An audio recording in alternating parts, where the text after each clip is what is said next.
സഹപ്രവർത്തകരെ, ആരാധരായ ഗുരുജനങ്ങളെ, സുഹൃത്തുക്കളെ, എല്ലാവർക്കും നമസ്കാരം. കേരളത്തിന്റെ രാഷ്ട്രീയ ചരിത്രം തിരിച്ചുകൊണ്ടുപോകാൻ പോകുന്ന തെരഞ്ഞെടുപ്പിന്റെ കഴക്കൂട്ടം നിയോജക മണ്ഡലത്തിലെ ദേശീയ ജനാധിപത്യ സഖ്യം സ്ഥാനാർത്ഥി ശ്രീ വി മുരളീധരൻജിയുടെ ഈ മണ്ഡലത്തിലെ പര്യടനത്തിന്റെ രണ്ടാമത്തെ ദിവസമാണെന്ന്. തെരഞ്ഞെടുപ്പിന് ദിവസങ്ങൾ മാത്രം ശേഷിക്കെ കേരളം വളരെ ആവേശത്തോടെയാണ് ഈ തെരഞ്ഞെടുപ്പിനെ നോക്കിക്കാണുന്നത്. കഴക്കൂട്ടം മണ്ഡലത്തിൽ വന്ന ജനങ്ങളെ അഭിസംബോധന ചെയ്ത് സംസാരിക്കുമ്പോൾ ഏറ്റവും പ്രധാനമായി തിരുവനന്തപുരം ചർച്ച ചെയ്യേണ്ട ഒരു വിഷയമാണ് ഞാൻ നിങ്ങളുടെ മുമ്പാകെ സൂചിപ്പിക്കുവാൻ ഉദ്ദേശിക്കുന്നത്. തിരുവനന്തപുരത്ത് കഴിഞ്ഞ ഒരുപാട് വർഷമായി ജനുവരി മാസമായി കഴിഞ്ഞാൽ ജൂൺ മാസം വരെ കുടിവെള്ളത്തിന് ഏറ്റവും രൂക്ഷമായ പ്രശ്നം നേരിടുന്ന ഒരു സ്ഥലമാണ് ഈ കഴക്കൂട്ടം നിയോജക മണ്ഡലം. തിരുവനന്തപുരം സിറ്റിയിൽ പൊതുവെ കുടിവെള്ള പ്രശ്നമുണ്ടെങ്കിലും ഏറ്റവും കൂടുതൽ കുടിവെള്ളക്ഷാമം നേരിടുന്ന പ്രദേശങ്ങളിലൊന്നാണ് കുളത്തൂർ ഉൾപ്പെടെയുള്ള ആറ്റിപ്ര ഉൾപ്പെടെയുള്ള കഴക്കൂട്ടം ടെക്നോ പാർക്കിന്റെ മേഖല ഉൾപ്പെടെയുള്ള സ്ഥലങ്ങൾ. ഈ പ്രശ്നത്തിന് ഒരു പരിഹാരം കണ്ടെത്തുവാൻ വേണ്ടി നാളിതുവരെ സംസ്ഥാനം ഭരിച്ച സർക്കാരിനോ തിരുവനന്തപുരം കോർപ്പറേഷൻ ഭരണ നേതൃത്വത്തിനോ സാധിച്ചില്ല എന്നുള്ളതാണ് ഈ തെരഞ്ഞെടുപ്പിന്റെ ചർച്ച ആരംഭിച്ചത്. ഇന്നലെ ലഭ്യമായ ചില രേഖകളിൽ നിന്നും പരിശോധിച്ചപ്പോഴേക്കും ഈ കുളത്തൂർ ഭാഗത്തേക്കുള്ള പല റോഡുകളും ടാറ് കട്ട് ചെയ്യുവാൻ വേണ്ടിയുള്ള അപേക്ഷ LDF ഭരിച്ചിരുന്നപ്പോൾ തിരുവനന്തപുരം കോർപ്പറേഷൻ ഭരണസമിതി 1-2 വർഷം വൈകിപ്പിച്ചു. ടാർ കട്ടിങ്ങിനുള്ള അപേക്ഷ ഒരു 24 മണിക്കൂർ കൊണ്ട് അതിന് പെർമിഷൻ കൊടുക്കാമെന്ന വസ്തുത നിലവിലിരിക്കെ എന്തുകൊണ്ടാണ് മാസങ്ങളോളം ഇതിനുള്ള അപേക്ഷ വച്ച് LDF ഭരണസമിതി താമസിപ്പിച്ചത് എന്നുള്ളതിനെ കുറിച്ചുള്ള അന്വേഷണം നടത്തണം.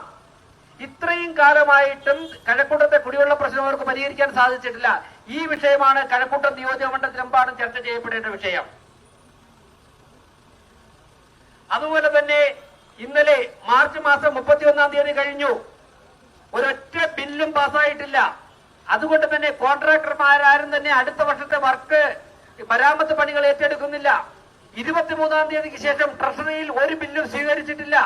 23-ാം തീയതിക്ക് മുൻപ് കൊടുത്ത ബില്ല് തന്നെ മുഴുവനും അവിടെ ക്യൂവിലാണ്. കേരളത്തിലെ തദ്ദേശ സ്വയംഭരണ സ്ഥാപനങ്ങൾ ആയിരക്കണക്കിന് പഞ്ചായത്തുകൾക്കും കോർപ്പറേഷനുകൾക്കും മുനിസിപ്പാലിറ്റികൾക്കും കൊടുക്കേണ്ട 3ാം ഗഡു വിഹിതം ലഭിച്ചിട്ടില്ല.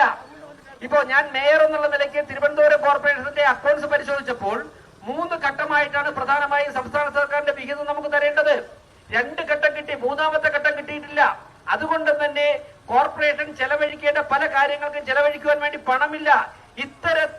ഇത്തരത്തിൽ കുത്തുമാല എടുത്തു നിൽക്കുന്ന ഒരു സർക്കാരിന്റെ പ്രതിനിധിയായിട്ടാണ് ആ സർക്കാരിനെ ഈ അവസ്ഥയിലാക്കിയിട്ടുള്ള കടകംപള്ളി സുരേന്ദ്രൻ ഈ നിയോജക മണ്ഡലത്തിൽ നിന്ന് വോട്ട് ചോദിക്കുന്നത് എന്നുള്ളതാണ് ഇവിടുത്തെ ഒരു കൗതുകം. വർഷങ്ങളായി MLA-യും മന്ത്രിയുമായി ഇരുന്നിട്ടും ഇവിടുത്തെ കുടിവെള്ളക്ഷാമം പരിഹരിക്കുവാൻ വേണ്ടി ഒരു ചെറുവിരൽ പോലും അനക്കുവാൻ സാധിക്കാത്ത പ്രതിനിധിയാണ് ശ്രീ കടകംപള്ളി സുരേന്ദ്രൻ എന്നുള്ളതാണ് ഇവിടുത്തെ കൗതുകം.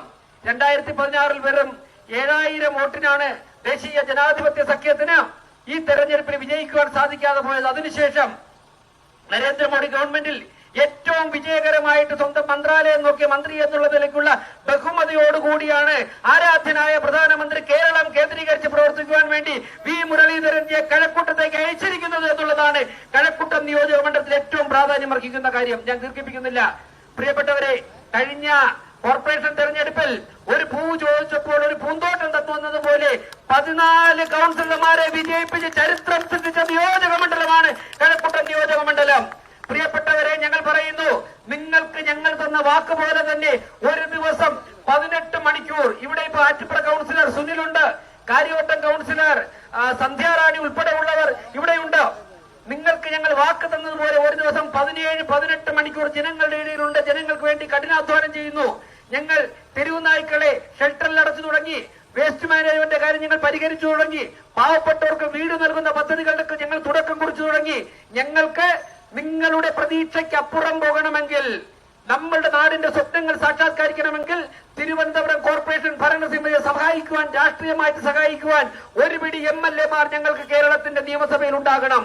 പതിറ്റാണ്ടുകളുടെ പൊതുപ്രവർത്തനം നടത്തി അനുഭവ സമ്പത്തുള്ള പരിചയ സമ്പത്തുള്ള വി മുരളീധരൻജി കേരള നിയമസഭയ്ക്ക് എത്തിക്കഴിഞ്ഞാൽ തീർച്ചയായിട്ടും തിരുവനന്തപുരം കോർപ്പറേഷന്റെ ശക്തിയാണ് വർദ്ധിക്കുന്നത് എന്നുള്ള കാര്യത്തിൽ മേയർ എന്നുള്ള നിലയ്ക്ക് ഞാൻ നിങ്ങളെ സാക്ഷ്യപ്പെടുത്തി പറയുവാൻ ആഗ്രഹിക്കുകയാണ് പ്രിയപ്പെട്ടവരെ.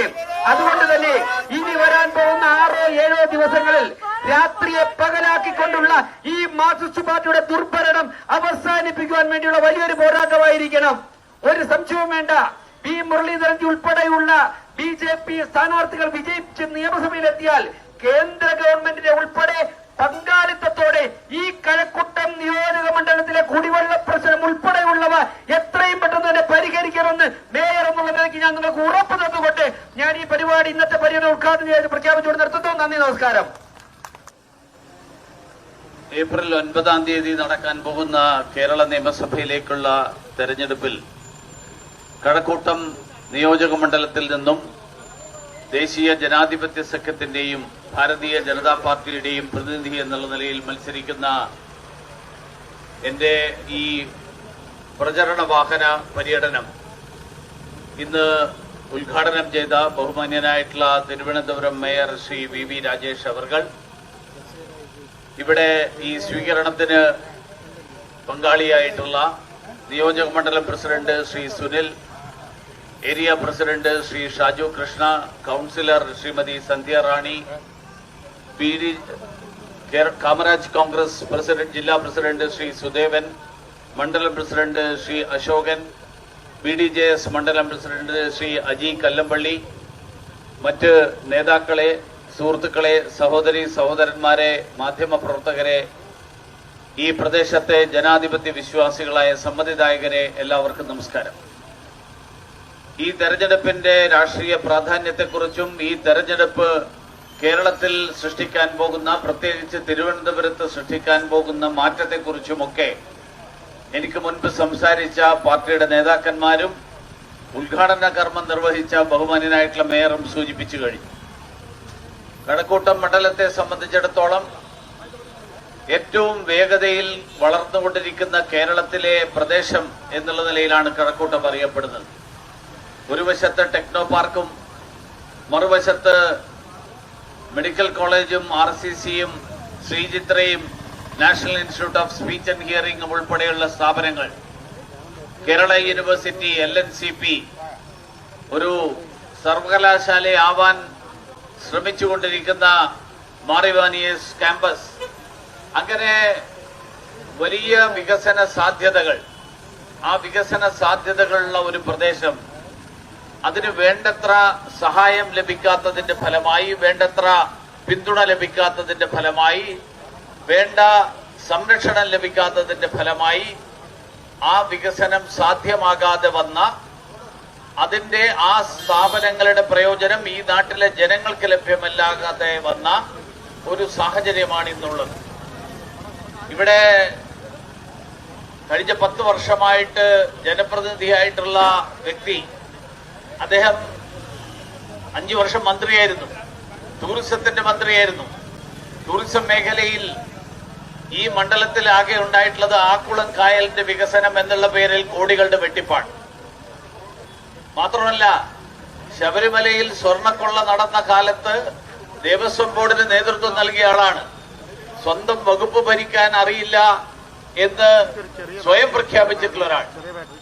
അങ്ങനെയുള്ളൊരു ഇടതുപക്ഷത്തിന്റെ പ്രതിനിധിയെ ഈ മണ്ഡലത്തിൽ നിന്ന് തെരഞ്ഞെടുക്കേണ്ടതുണ്ടോ, അതോ പ്രധാനമന്ത്രി നരേന്ദ്രമോദിജി കാഴ്ചവെച്ചിട്ടുള്ള വികസനത്തിന്റെ രാഷ്ട്രീയം, ആ രാഷ്ട്രീയം നടപ്പിലാക്കാൻ കഴിയുന്ന ദേശീയ ജനാധിപത്യ സഖ്യത്തിന്റെ പ്രതിനിധി കേരളത്തിന്റെ നിയമസഭയിൽ എത്തണമോ എന്നുള്ളതാണ് നമ്മുടെ മുന്നിലുള്ള ചോദ്യം. ഈ മണ്ഡലത്തെ സംബന്ധിച്ചിടത്തോളം 2016-ൽ ഞാൻ ആദ്യമായിട്ട് ഈ മണ്ഡലത്തിൽ മത്സരിച്ചപ്പോ ഇവിടുത്തെ ജനങ്ങൾ നൽകിയ പിന്തുണ, ആ പിന്തുണ എനിക്ക് വളരെ ചാരിതാർത്ഥ്യത്തോടുകൂടി ഞാൻ ഈ അവസരത്തിൽ സ്മരിക്കുകയാണ്. BJPക്ക് ഏതാണ്ട് 10,000-ൽ താഴെ വോട്ടുണ്ടായിരുന്ന ഒരു മണ്ഡലത്തിൽ അതിന്റെ 4 ഇരട്ടി വോട്ട്, 43,000 വോട്ട് 2016-ൽ 43,000 ആളുകൾ എന്നെ പിന്തുണച്ചു.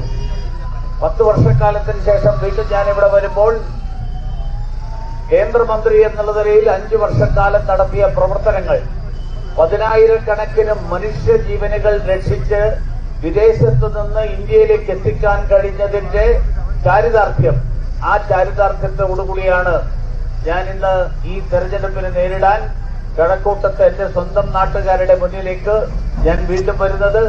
ഈ മണ്ഡലത്തിലെ പ്രശ്നങ്ങൾ, കുടിവെള്ള പ്രശ്നം, പൊട്ടിപ്പൊളിഞ്ഞ റോഡുകൾ, തെരുവിളക്കുകൾ, അങ്ങനെയുള്ള നിരവധി പ്രശ്നങ്ങൾ, വെള്ളക്കെട്ടിന്റെ പ്രശ്നം, ഇതെല്ലാം അറിയുന്ന ഒരാൾ എന്നുള്ളതിനെ ഈ പ്രദേശത്തിന്റെ വികസനത്തിന് വേണ്ടി ഉള്ള വിധിയെഴുത്തായിട്ട് ഈ തെരഞ്ഞെടുപ്പിനെ മാറ്റണം എന്ന് വിനയപൂർവ്വം അഭ്യർത്ഥിച്ചുകൊണ്ട് താമര അടയാളത്തിൽ വോട്ട് രേഖപ്പെടുത്തി ദേശീയ ജനാധിപത്യ സഖ്യത്തിന് അംഗീകാരം നൽകണം എന്ന് അഭ്യർത്ഥിച്ചുകൊണ്ട് ഇവിടെ നൽകിയിട്ടുള്ള സ്വീകരണത്തിന് നന്ദി രേഖപ്പെടുത്തുന്നു. എല്ലാവർക്കും നന്ദി, എല്ലാവർക്കും നമസ്കാരം.